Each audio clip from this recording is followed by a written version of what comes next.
అందరికీ నమస్కారం. Welcome to our channel pronounce your knowledge of economics. Myself doctor G Vijayasri. మనం statistics గురించి నేర్చుకుంటున్నాము. అందులో భాగంగా మనం యావరేజెస్ గురించి నేర్చుకుంటున్నాము. అందులో ఫస్ట్ మనం యావరేజెస్ అంటే ఏమిటని చెప్పుకున్నాము. మ్యాథమెటికల్ యావరేజెస్, పొజిషనల్ యావరేజెస్ అని ఉంటాయని చెప్పుకున్నాము. మ్యాథమెటికల్ యావరేజెస్ అంటే ఏమనుకున్నామంటే arithmetic mean, next geometric mean, harmonic mean గా పిలుస్తామని. పొజిషనల్ యావరేజెస్ అంటే మీన్, మోడ్ అని మనం చెప్పుకున్నాము. ఇందులో భాగంగా మనం అర్థమెటిక్ మీన్ గురించి మాట్లాడుకున్నాము. మీడియన్, నెక్స్ట్ క్వార్టైల్స్, పర్సెంటైల్స్ ఇలా అన్ని చెప్పుకున్నాము. మోడ్ గురించి కూడా మనం డిస్కస్ చేయడం అనేది జరిగింది. ఈ మనం నెక్స్ట్ చెప్పుకోబోయే టాపిక్ ఏంటంటే జియోమెట్రిక్ మీన్. తెలుగులో దీన్ని గుణ మధ్యమం అని పిలుస్తాము. అసలు జియోమెట్రిక్ మీన్ అంటే ఏంటి, జియోమెట్రిక్ మనం ఎందుకు చదువుకోవాలి, దాని యొక్క అడ్వాంటేజెస్ ఏంటి, దాని యొక్క డిసడ్వాంటేజెస్ అనేవి మనం ఈరోజు క్లాస్ లో డిస్కస్ చేద్దాం.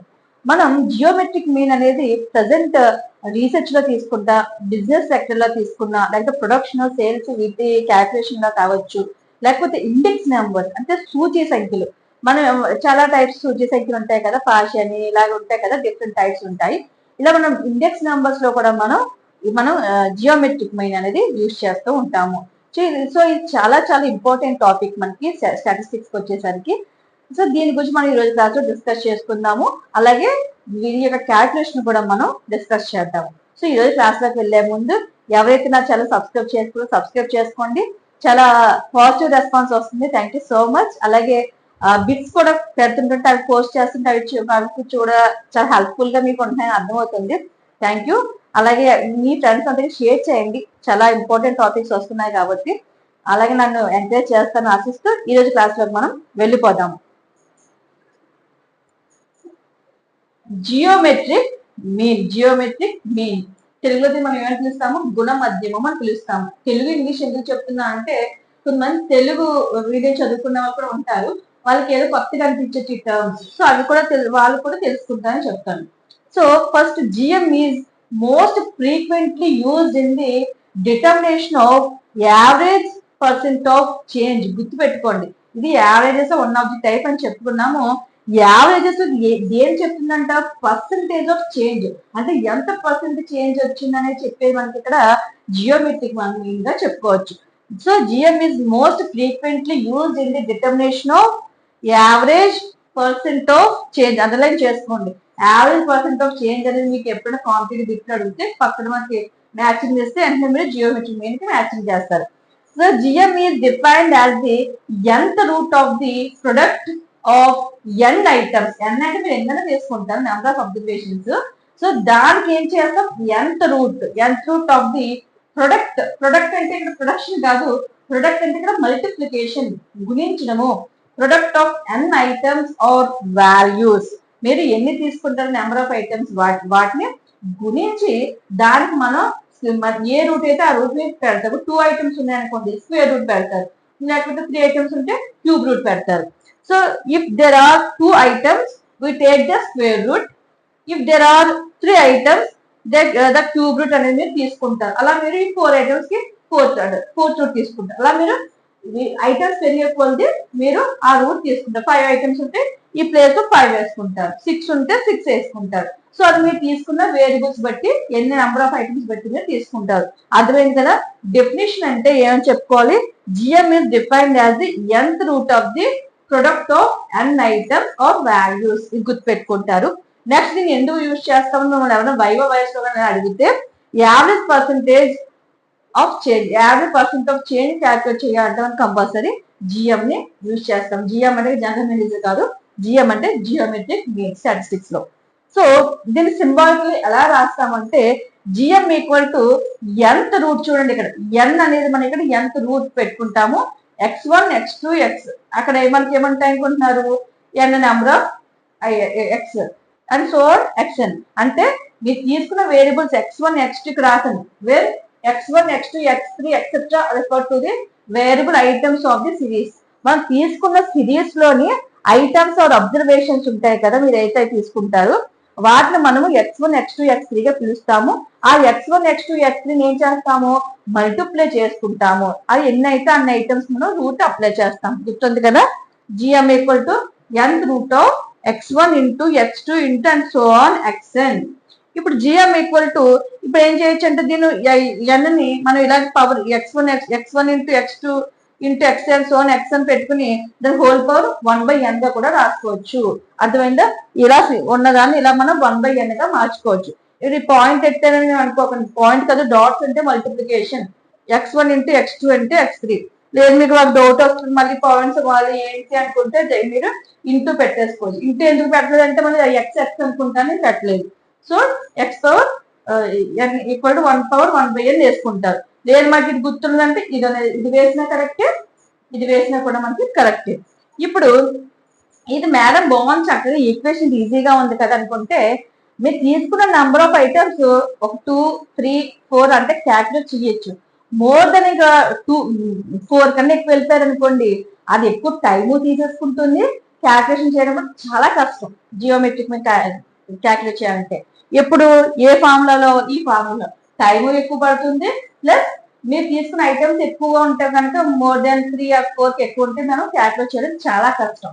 మరి అప్పుడు ఏం చేయాలి అంటే అలాంటి సిచ్యువేషన్ లో మనకు ఉన్న ఫార్ములా ఏంటంటే GM equal to anti log of log x1 plus log x2 plus log x3 and so on plus log xn by n. అర్థమైందంటే మీరు తీసుకుని ఇచ్చిన వాల్యూస్ ని మనం x1 x2 అనుకుంటే వాటికి లాగరిథం ఉంటుంది కదా, లాగ్ వాల్యూస్ కట్టి వాటన్నిటిని ప్లస్ చేసి నెంబర్ ఆఫ్ అబ్జర్వేషన్స్ తో డివైడ్ చేసిన తర్వాత వచ్చిన వాల్యూకి మనం యాంటీ లాగరిథం అనేది క్యాల్కులేట్ చేయాల్సి ఉంటుంది. అలా చేస్తే వచ్చే వాల్యూ మనకి ఏమవుతుంది, జియోమెట్రిక్ మీన్ గా మనం తీసుకుంటాము. సో ఇప్పుడు మనకి మీకు తెలుసు 3 సిరీస్ ఉంటాయని, individual series, discrete series, continuous series.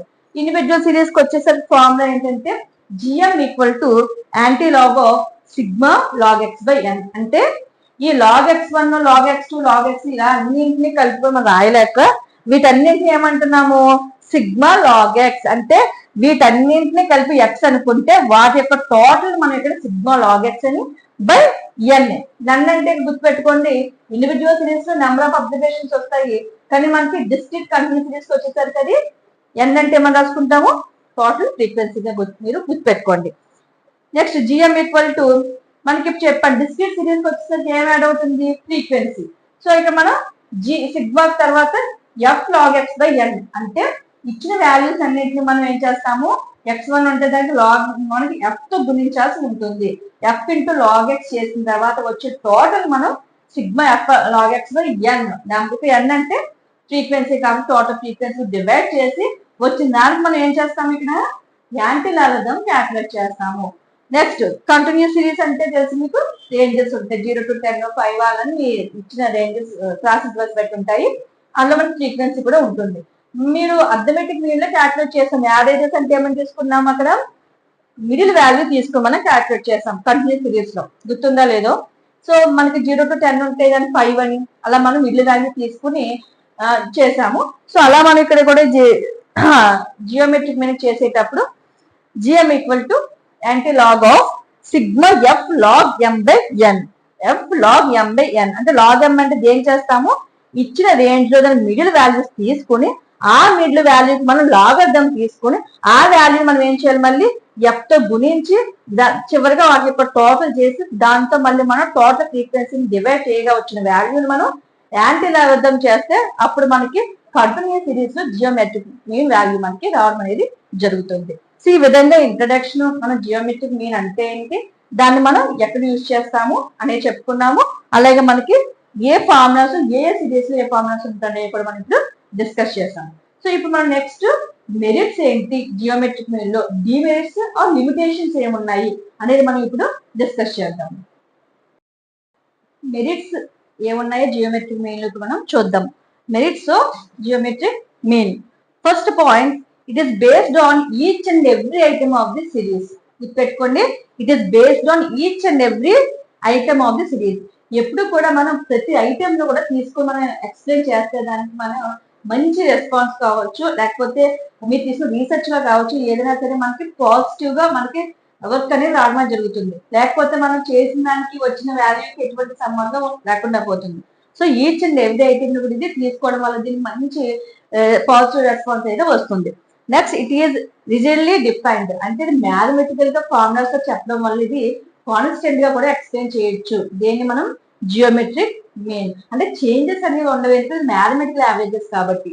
Next point, it is useful in average ratios and percentages and determining rates of increase and decrease.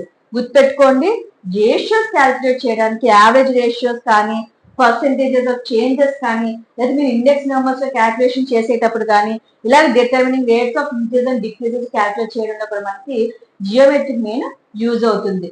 Average ratios, percentage changes ఇవన్నీ చూడండి. Next point, it is capable of algebraic manipulation. మనకి ఇది చేసేటప్పుడు mathematical గా కూడా ఎంతగానో use అవుతూ ఉంటుంది. Next, it is suitable for further analysis. Further analysis అంటే ఫ్యూచర్ లో కూడా దీనికి తర్వాత అనాలిసిస్ చేసుకోవాలన్నా కూడా మనకి ఇది ఎంతగానో యూజ్ అవుతుంది. ఇప్పుడు మనం ఇండెక్స్ నెంబర్స్ యూజ్ చేసుకుంటున్నామంటే మ్యాక్సిమం డిపెండెన్స్ మనకి జిఎం మీద ఉంటుంది.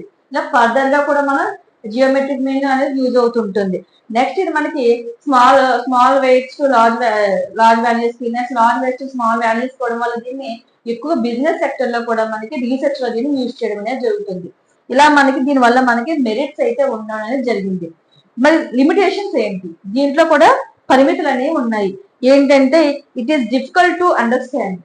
మనకి లాగరిథమ్స్ కానీ యాంటీ లాగరిథమ్స్ అనేది క్యాల్కులేట్ చేయడం కొద్దిగా కష్టమైన పని. సో అవి క్యాల్కులేట్ చేసేటప్పుడు మనకి ఇది కొద్దిగా డిఫికల్ట్ గా అయితే అనిపిస్తుంది. It is difficult to understand. అలాగే మనకి అర్థం అవడం కూడా కొద్దిగా కష్టమే ఇది. Next, it is difficult to compute and interpretation. Calculate చేయడం అలాగే ఇంటర్ప్రిటేషన్ చేయడానికి కూడా మీకు ఇది జియోమెట్రిక్ మెథడ్ అనేది కొద్దిగా కష్టంగానే ఉంటుంది. నెక్స్ట్, ఇది మనం చేసేటప్పుడు కొన్ని రూల్స్ అండ్ రెగ్యులేషన్స్ ఉంటేనే జియోమెట్రిక్ మీన్ చేయగలము. అలా కాకుండా it cannot be computed when there are both of the values, both negative and positive values. గుర్తుపెట్టుకోండి, మీరు కనుక బోత్ నెగిటివ్ వాల్యూస్ ఉన్న బోత్ పాజిటివ్ వాల్యూస్ ఉన్న దీన్ని కంప్యూట్ చేయడం చాలా కష్టం చేయలేము అప్పుడు. Next, one more of the values are zero. ఒకవేళ మీకు జీరో వాల్యూ సిరీస్ ఎక్కువ వాల్యూస్ జీరో వచ్చినా కూడా మనకి ఇది క్యాలిక్యులేట్ చేయడం అనేది కష్టమైపోతుంది జియోమెట్రిక్ మీన్ అనేది. సో దీనివల్ల మనకి ఇలా అడ్వాంటేజెస్ ఉన్నాయి, డిస్అడ్వాంటేజెస్ కూడా రావడం అనేది జరిగింది. మీకు షార్ట్ క్వశ్చన్ అయితే అడిగితే కంపల్సరీ మీకు థియరీ ఎక్కువ ప్రిపేర్ అవుతారు. కొంతమంది స్టాటిస్టిక్స్ మ్యాథ్స్ చేయలేమన్న వాళ్ళు ఎక్కువ థియరీ ప్రిపేర్ అయ్యే వాళ్ళు ఉంటారు. కాబట్టి వాళ్ళు ఏం చేస్తారంటే జియోమెట్రిక్ మీన్ థియరీ అడిగితే కంపల్సరీ ఇంత ముందు చెప్పారు కదా మ్యాథ్స్, ఇలా మెరిట్స్ డిమెరిట్స్ కూడా మనం రాసినట్లయితే మనం మీకు క్లియర్ అయిపోద్ది కోచింగ్. ఓకే, ఇది క్లాస్ అర్థమైంది అనుకుంటున్నాను. నెక్స్ట్ అర్థం కాకపోతే కామెంట్ చేయండి, మళ్ళీ చెప్పడానికి ట్రై చేస్తాను. నెక్స్ట్ క్లాస్ లో ఏం చేద్దాము అంటే క్యాలిక్యులేషన్ ఆఫ్ జియోమెట్రిక్ మీన్ ఎలా క్యాలిక్యులేట్ చేయాలి, ఏంటి ఇండివిజువల్ సిరీస్ ఎలా చేయాలి, నెక్స్ట్ డిస్క్రీట్ కంటిన్యూస్ ఎలా క్యాలిక్యులేట్ చేయాలి అన్ని కూడా మనం 1 by 1 నేర్చుకుందాం. Okay, thank you so much.